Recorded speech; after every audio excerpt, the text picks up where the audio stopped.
사도신경으로 우리의 신앙 고백하도록 하겠습니다. 나는 전능하신 아버지 하나님, 천지의 창조주를 믿습니다. 나는 그의 유일하신 아들, 우리 주 예수 그리스도를 믿습니다. 그는 성령으로 잉태되어 동정녀 마리아에게서 나시고 본디오 빌라도에게 고난을 받아 십자가에 못 박혀 죽으시고 장사된 지 사흘 만에 죽은 자 가운데서 다시 살아나셨으며 하늘에 오르시어 전능하신 아버지 하나님 우편에 앉아 계시다가 거기로부터 살아있는 자와 죽은 자를 심판하러 오십니다. 나는 성령을 믿으며 거룩한 공교회와 성도의 교제와 죄를 용서받는 것과 몸의 부활과 영생을 믿습니다. 아멘.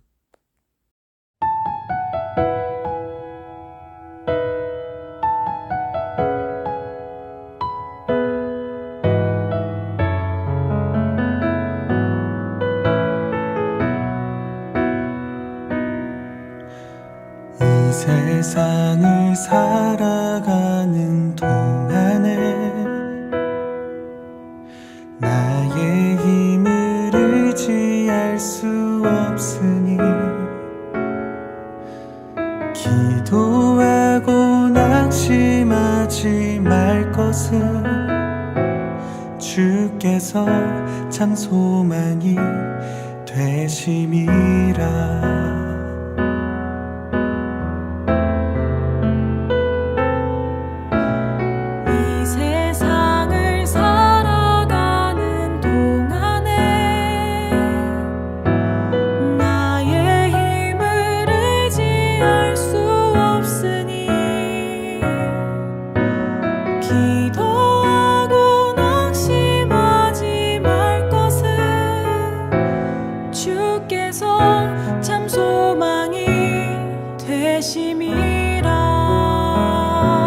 하나님의 꿈이 나의 비전이 되고 예수님의 성품이 나의 인격이 되고 성령님의 권능이 나의 능력이 되길 원하고 바라고 기도합니다.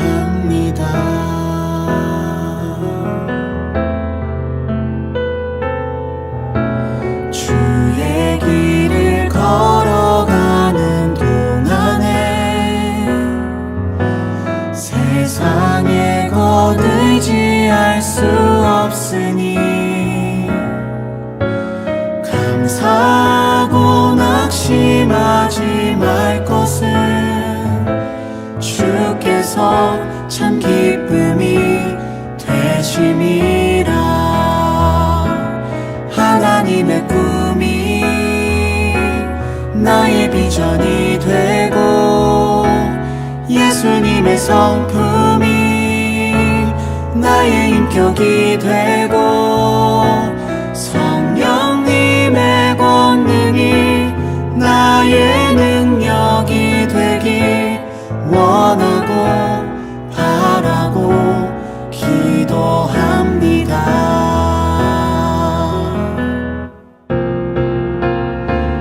하나님의 꿈이 나의 비전이 되고 예수님의 성품이 나의 인격이 되고 성령님의 권능이 나의 능력이 되길 원하고 바라고 기도합니다.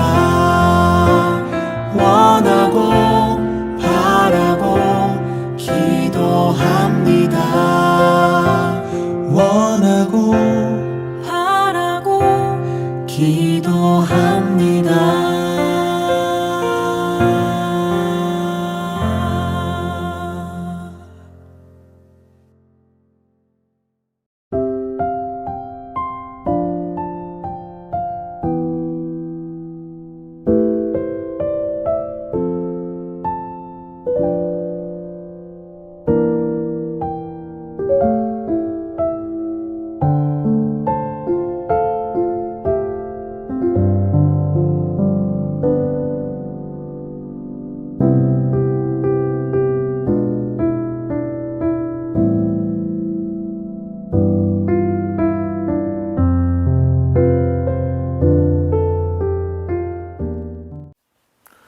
오늘 함께 드린 예배를 위해서 잠시 기도하겠습니다.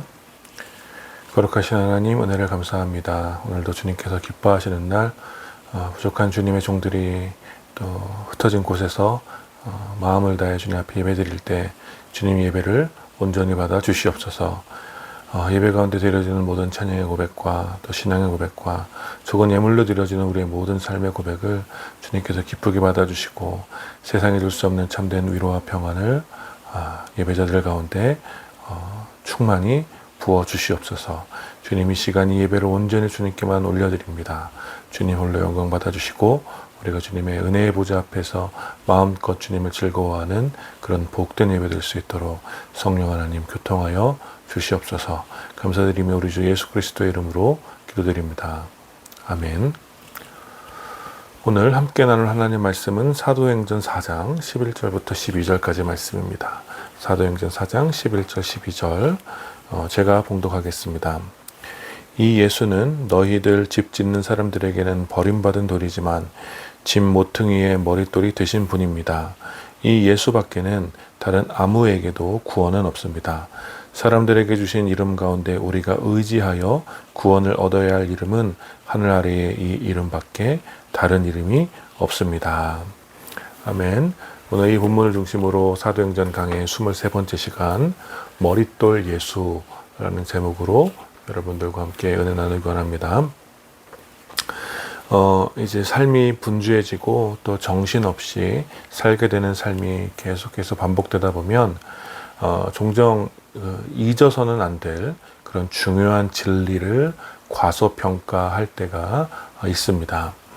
이리저리 치이는 현실을 살아가는 생활인들에게 오래된 진리는 종종 고리타분하게 들리고 또 뻔한 이야기로 들리기 때문에 어떤 그런 오래된 진리를 반추하여 삶에 적용시키려는 시도는 매우 답답하게 느껴질 때도 있습니다.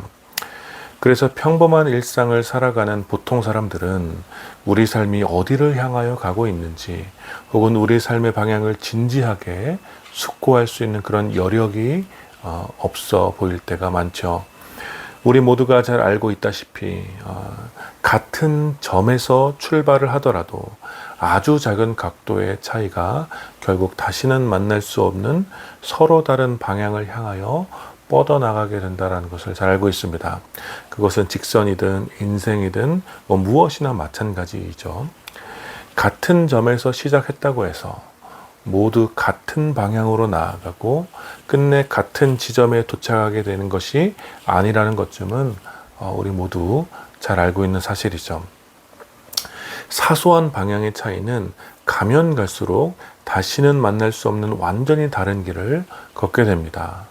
그러니 여러분, 삶의 방향이 얼마나 중요한 것인지 사실 우리는 잘 알고 있습니다. 그러나 분주한 일상을 살아가며 우리 삶의 방향이 어디로 향하고 있는지 또 무엇을 향하여 나아가고 있는지 그것을 인지하면서 그 방향을 추적하며 살아가기란 쉽지 않다라는 것이죠.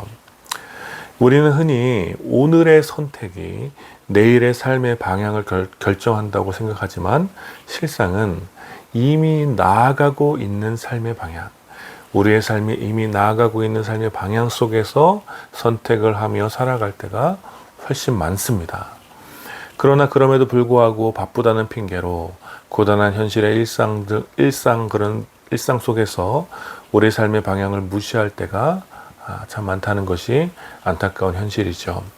더욱이 이러한 삶의 방향이 가져오게 되는 치명적인 어떤 삶의 결과에 대해서는 더더욱 과소평가할 때가 많이 있습니다.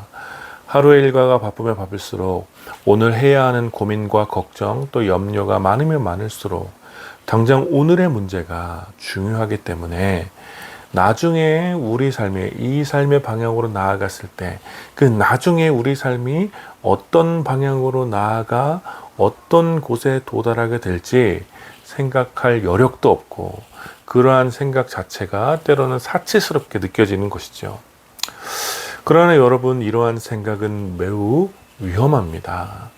우리는 이러한 생각의 위험성을 건축의 예를 통해서 쉽게 배울 수 있죠. 지금은 많이 어떤 현장이 좋아졌지만 이제 과거에는 빠듯한 예산을 맞추기 위해서 이 건축 현장에서는 공사 기간을 될 수 있으면 줄이려고 했습니다. 그러다 보면 눈에 보이는 부분에 더 집중하게 되고 눈에 보이지 않는 부분은 적당히 경험에 의존해서 시공할 때가 많이 있었습니다. 사실 여러분은 아시겠지만 이 건물을 세우거나 구조물을 세울 때 가장 중요하고 또 비용이나 시간이 많이 드는 작업이 기초석을 세우고 기준선을 잡아 토대를 닦는 일입니다. 바로 이 기초석과 기준선이 결국 건물의 방향과 위치와 범위를 결정해 주기 때문에 잘못된 시공은 이 과정에서 잘못된 시공은 자칫 건물 자체를 붕괴시킬 수 있는 큰 위험이 수반되는 것입니다. 그래서 이 과정을 할 때는 또 정밀한 설계, 또 엄격한 시험을 거쳐서 이 과정을 진행해야 하는데 사실 이 과정이 좀 비용도 많이 들고 까다롭고 시간도 많이 걸리기 때문에 적당히 관행으로 넘어가려던 시도들이 과거에는 좀 있었죠. 그리고 공사 일정에 쫓겨서 하루하루 벅찬 일정으로 공사를 하다 보면 어느새 그 건물의 기초가 부실했다는 생각 자체를 아예 하지 않게 되는 거죠. 잊혀지게 되는 것입니다.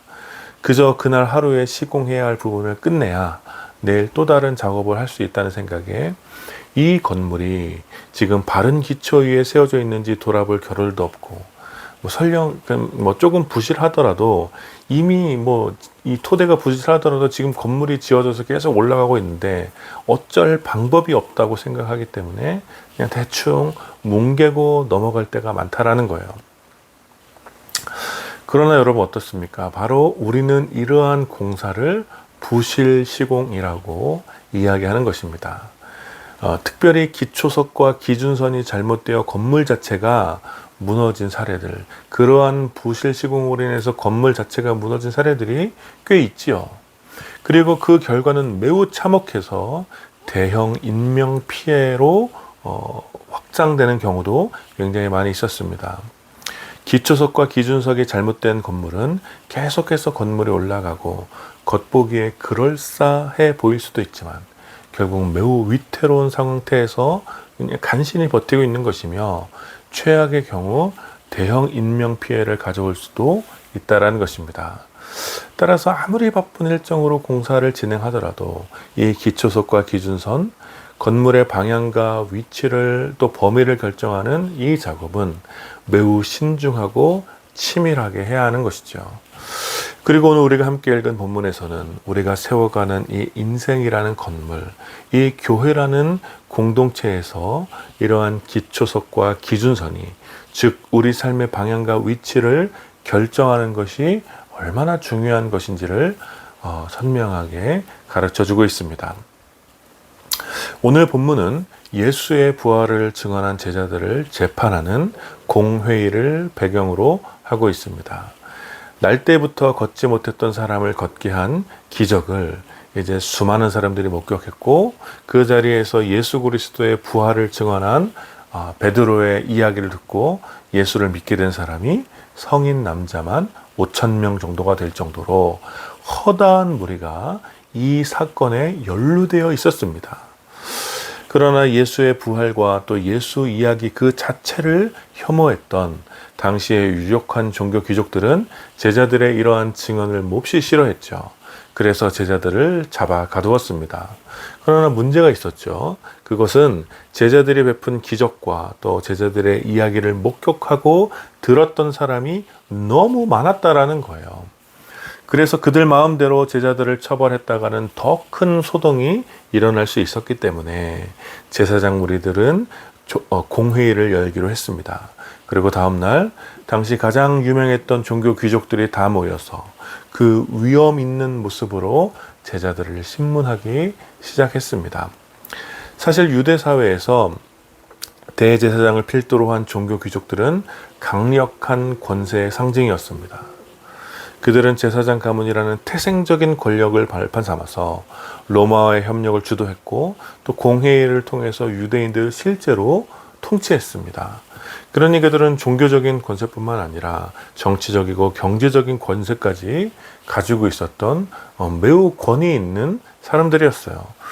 그래서 유대인들은 이 종교 귀족들의 권세를 숙명처럼 받아들였고, 그들이 모두 모여 재판을 열 때 끌려온 죄인들은 대개 그 권세의 기가 죽어서 위축되기 일쑤였습니다.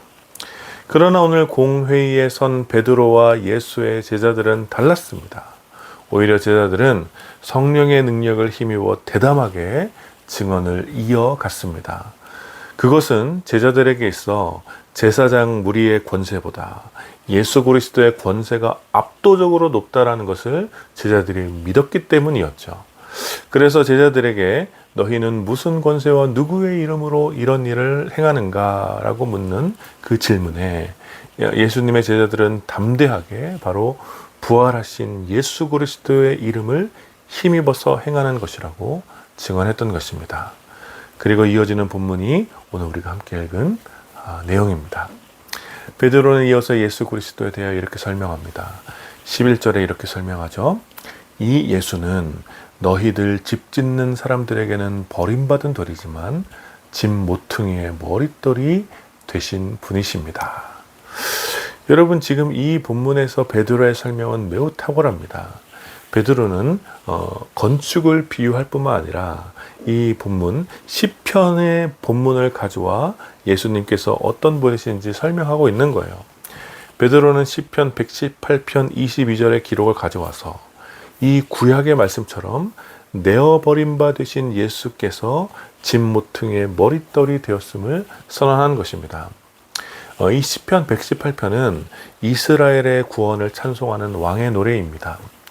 시편 118편에서는 이스라엘이 강력한 이방 민족들에 의해서 버림받고 무시당해도, 버림받은 돌처럼 버림받고 무시를 받아도 하나님께서는 이스라엘을 구원하셔서 다시 하나님께서 세우시는 그 집에 머릿돌이 되게 하실 것이라는 예언이 담겨져 있는 노래입니다. 그리고 예수님께서는 바로 이 시편 본문을 친히 자기 자신에게 적용하셨어요. 예수님께서는 마태복음 21장 42절에 건축자들이 버린 돌이 머릿돌이 되었다는 이 시편의 말씀을 인용하면서 이 버려진 돌이 자기 자신을 두고 하신 말씀이라는 것을 친히 설명하셨습니다. 그리고 오늘 베드로 역시 강력한 권세들 앞에서 다시 한번 머릿돌 되신 예수 그리스도를 증언하고 있는 것입니다. 당시 종교 귀족들은 자신들이야말로 하나님의 성전을 세워가고 있다라고 생각했습니다. 자신들이 생각하는 이스라엘, 자신들만이 세워갈 수 있는 하나님 나라, 자신들을 위해 존재해야 하는 하나님의 집을 오직 자신들만이 세워가고 있다라고 확신한 거예요. 그래서 그 일에 방해되거나 도전하는 사람은 가차없이 버렸습니다. 자신들이 건축자라고 생각했던 거예요. 자신들이 하나님의 집을 세워가는 건축자이기 때문에 건축자가 판단할 때 쓸모없는 돌, 혹은 건축자들에게 도전하는 그 모든 돌들은 버려버린 것입니다. 그리고 그들에게 예수라는 인물 역시 자신들이 세워가는 하나님의 집에 방해되는 사람이라고 생각했기 때문에 예수를 잔인하게 버려버린 것이죠.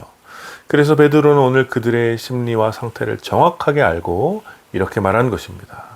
너희들, 즉 오늘 자신을 신문하고 예수를 죽이려 했던 그 종교 귀족들, 바로 너희들 집 짓는 사람들에게는 예수가 버림받은 돌이지만 결국 하나님께서는 그를 다시 세워 집 모퉁이의 머릿돌이 되신 분이십니다. 여러분, 이것이 바로 예수 그리스도에 대한 베드로의 증언입니다. 베드로는 예수야말로 시편에 기록된 그 구원자이시며 예수님께서 스스로 설명하셨던 하나님의 집의 머릿돌이 되신 분이시라고 증언하고 있는 것입니다. 지금이야 이제 건축에 있어 머릿돌을 잘 사용하고 있지 않고 건물이 다 지은 다음에 이렇게 기념비처럼 남겨두지만 이제 베드로 당시 머릿돌은 모든 건물의 방향과 위치를 결정하는 토대였습니다. 그러니 머릿돌은 그 머릿돌 위에 세워지는 건물의 방향과 위치와 범위를 결정해 주었고 그 건물의 견고함을 담보해주는 중심이었습니다. 당시 종교귀족들과 제사장 가문의 사람들은 자신들의 생각과 판단, 자신들의 이상과 해석이야말로 이스라엘에 세워지는 하나님의 집의 머릿돌이라고 생각했지만 베드로는 이를 정면으로 반박한 것입니다. 그들은 예수를 필요 없는 돌이라며 그 돌을 산산히 부셔버렸지만 예수라는 그 돌을 산산히 부셔버렸지만 다시 부활하셔서 진정한 하나님의 집이 머릿돌이 되었다라고 베드로는 증언하는 것이죠. 그래서 이어지는 12절에서는 더욱 단호하게 이야기합니다.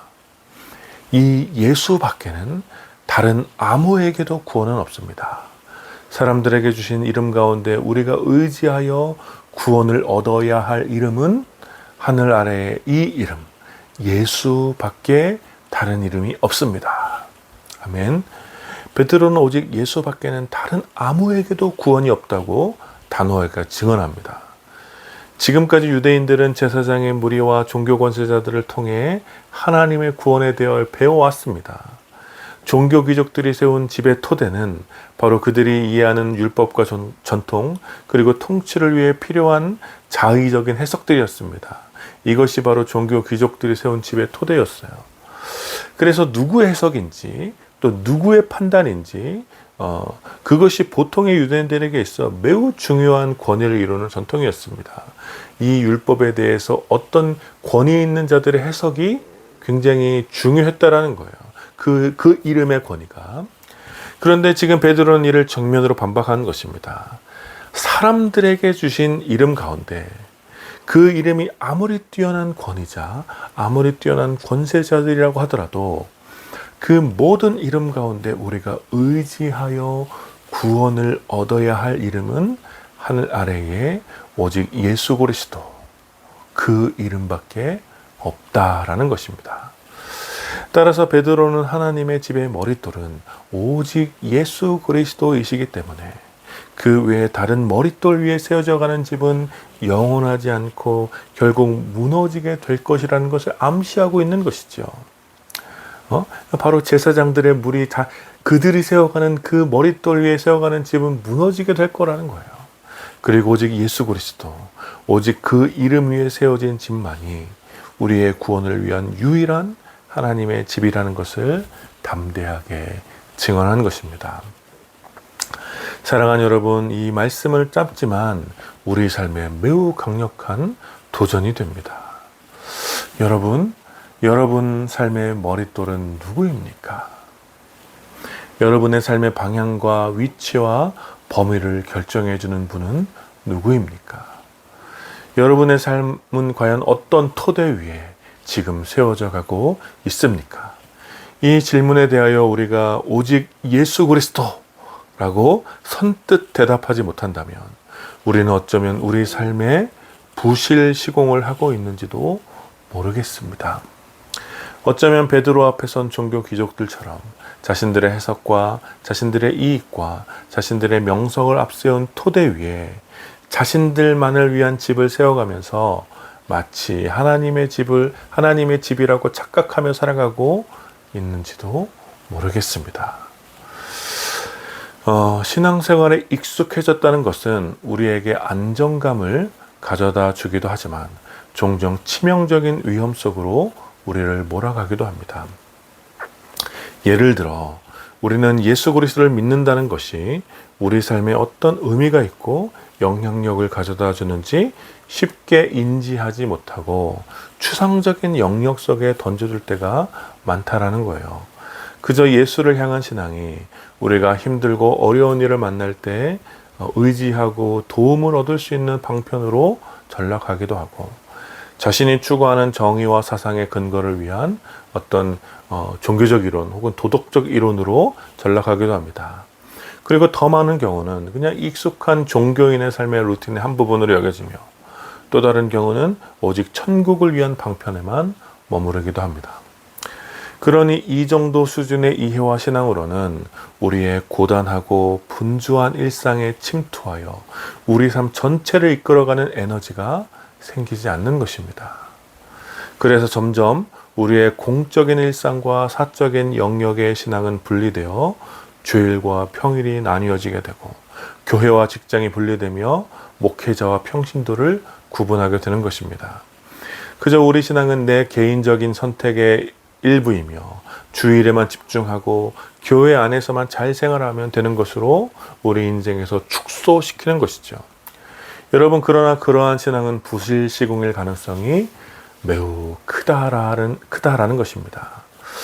우리가 믿는 예수 그리스도, 진실한 제자들에게 예수 그리스도는 우리의 모든 삶의 방향과 위치와 범위를 결정해주는 머릿돌이 되신 분이십니다.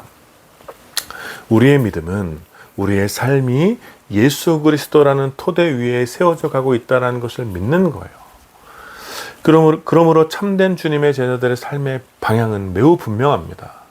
그 방향은 바로 예수 그리스도께서 걸어가셨던 그 길의 방향이며 그 길 끝내서 끝내 만나게 될 예수 그리스도 그 영광스러운 광채가 있는 그곳을 향하는 것입니다.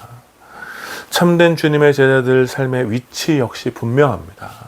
참된 제자들이 서 있는 삶의 위치는 오직 예수 그리스도 안에서, 즉 코람데오의 삶이라고 할 수 있습니다. 이러한 모습을 누구보다 분명하게 보여주었던 분이 바로 사도 바울일 것입니다.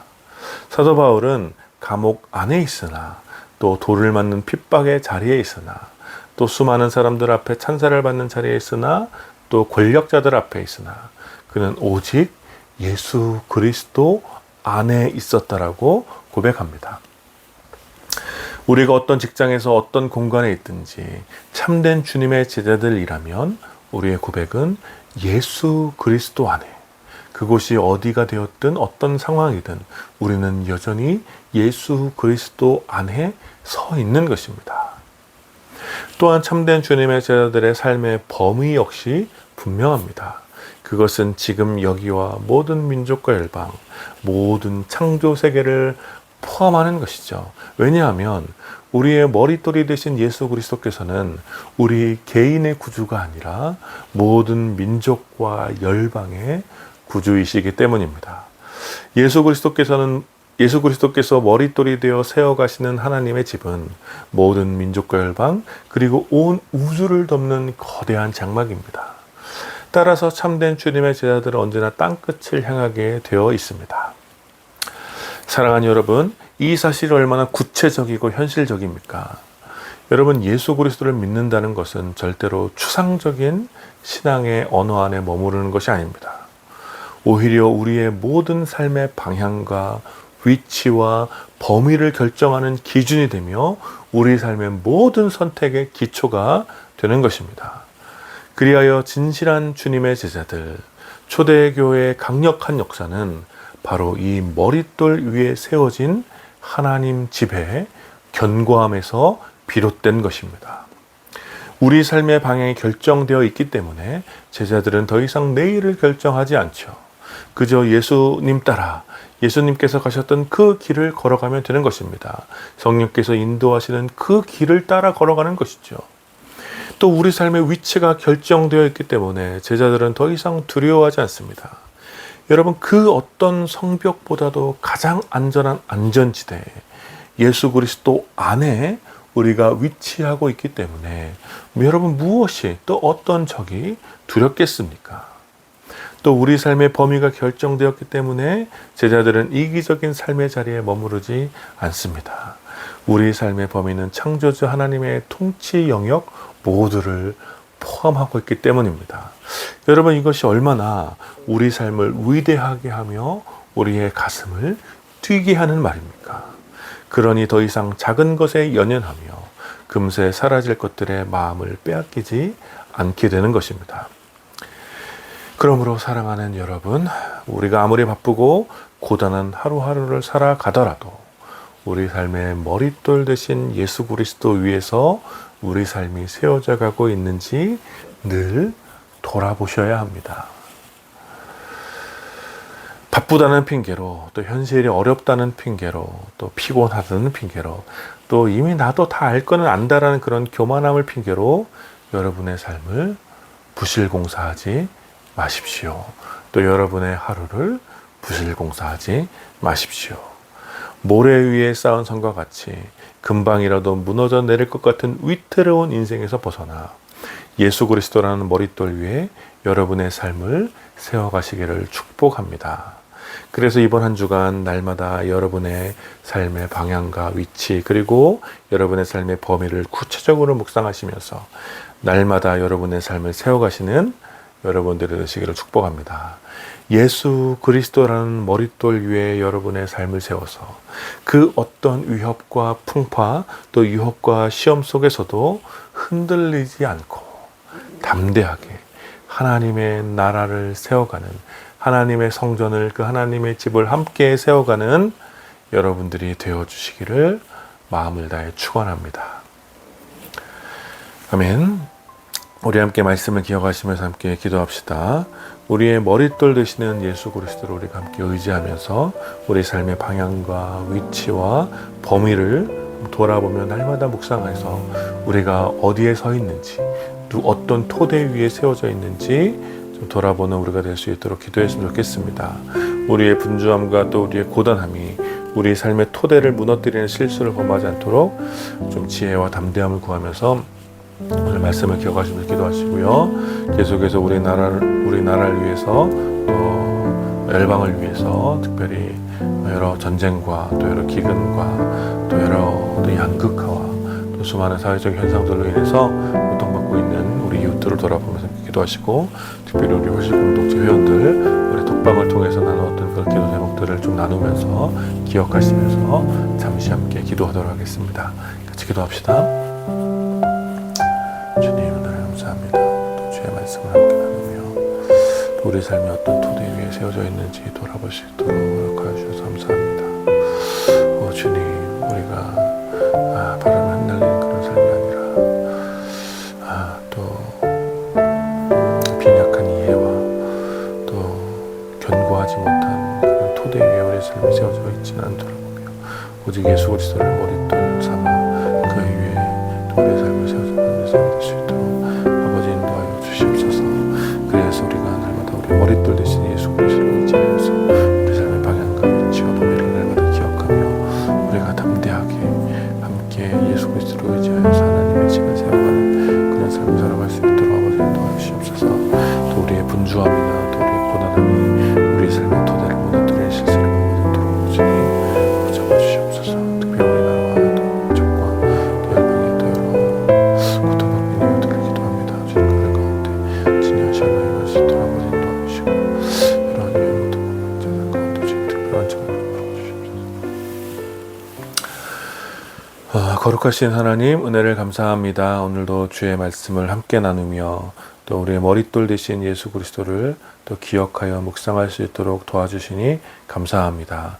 우리가 날마다 우리의 삶이 어떤 토대 위에 세워져 있는지 기억하게 해주시고 그로 인하여서 우리의 삶의 방향과 또 우리가 서 있는 위치와 또 우리의 삶의 범위가 어디까지인지 늘 기억하며 예수님의 제자답게 가서 함께 하나님의 집을 세워가는 그런 주님의 제자로 살아갈 수 있도록 주님 특별한 은혜를 우리 가운데 부어 주시옵소서. 하나님 하루라도 우리가 부실한 또 부실식 공사를 하는 그런 우리의 삶이 되지 않도록 아버지 인도하여 주시고 오직 주님 안에서 견고하게 날마다 하루하루를 세워갈 수 있는 그렇게 한 벽돌 한 벽돌 쌓아가는 우리의 삶이 될 수 있도록 주님 우리의 가운데 지혜와 담대함을 허락하여 주시옵소서. 감사드리며 우리 주 예수 그리스도의 이름으로 기도드립니다. 아멘. 지금 우리 주 예수 그리스도의 은혜와 성부 하나님의 다함이 없는 사랑과 성령 하나님의 위로하심과 교통하심이 머릿돌 대신 예수 그리스도 위에 또 우리의 삶이 세워져 가는 것을 또 기억하여 우리의 삶의 방향과 위치와 범위를 날마다 돌아보기를 또 힘쓰며 다짐하는 모든 주님의 제자들과 또 이 예배에 참여하는 사랑하는 주님의 백성들 가운데 이제부터 영원까지 함께 있기를 축원하옵나이다. 아멘.